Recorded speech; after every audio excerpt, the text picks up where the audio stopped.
Just wrapped up the install, video upgrade, as well as a little subwoofer added to this 2023 Mercedes Metris. Here we have four 15.6-inch monitors, all white to hotspot. Could put different items on each one, or if not, use one main input, in this case an HDMI connector, to access, let's say, your phone working. Also did the interior upgrade on it. White.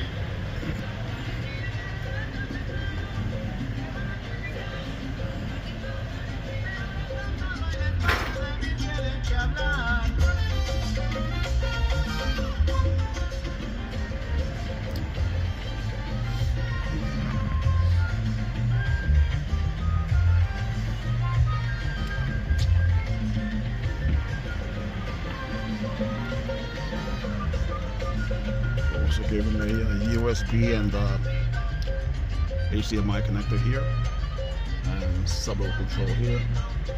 And here we have an Android 10.5 inch, or 10.6 actually, monitor.